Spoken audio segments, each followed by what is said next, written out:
Sherzonlar to'g'risini aytsam anchadan beri video olmadim. Bir narsani bu yerga kirsam, bu yerda Hakimini qulflab qo'yganman-da. Pulimni ko'rib turibsizlar do'stlar. Hakimiga yetadi. Endi bitta o'yindan keyin 100% yetadi. Dada Holland ham bor. Holland sal keyinroq olaman. Unga baribir 3 kun bor hali nima bo'lishiga. Chunki Holland hali karyerasini tugatmaydi-da. Hakimiga jicha qoldi. Bash tugatdi desak ham bo'laveradi. Kecha Dembele keladi do'stlar. Bugun ham Dembele kelibdi. Onasini emsin. Shu Dembele bir keraksiz paytda kelib qolar ekan deyman. Bashi boru. Kecha ham kelgan, shu kecha kelishdim. Bugun ham kelibdi. Usman Dembele. Osanmikin do'stlar? Kommentga yozinglar. Osanmikin Dembele? Va Hakimini birinchi olaymi? Hakimini nimasi tugashiga bir hafta qoldi do'stlar.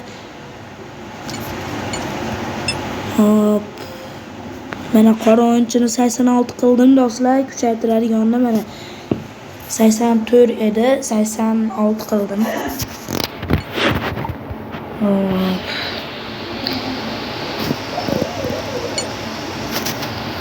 Prikinte do'stlar, agar mana Rivaldo bilan mana 86 ekanu, Lothar Matthäus, xullas 86 ekanu ikkosi.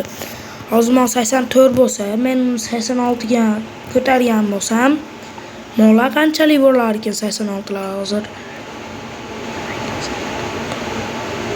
Hozir hisoblab olay. 88 bo'lardi ekan do'stlar, yo'qmi-yo'q. Nima qilay do'stlar? Dembele ketdi.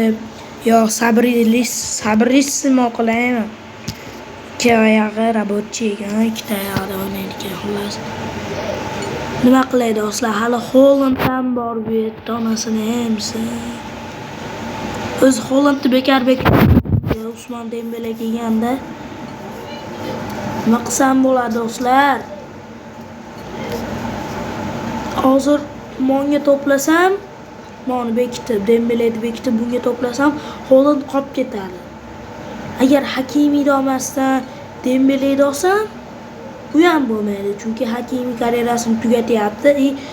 Karyerasini tugatgandan keyin bilamizki, что Belasada ham, HKMBLda ham, boshqa balobatlarda ham u o'yinchi yo'q bo'ladi, karyerasini tugatgan o'yinchi. Xullas, nima qilsam ekan? Dembele 86 ekan, bu 85. Erling 86. Yo bo'lmasa Dembeleni bir hafta qulflab uni ham olaymi do'stlar? Lekin olmos kerak-da. Olmos kerak.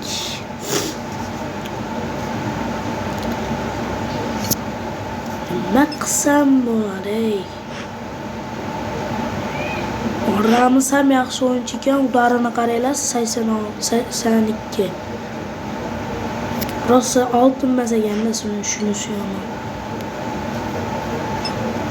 Xullas do'stlar, nima qilishni kommentariyaga yozinglar, men o'ylab ko'raman. Hammangizga xayr, sizlar bilan Sherzonlik bo'ldi. Ya'ni men hammangizga xayr deyman, ya'ni ko'rishguncha deb qolaman.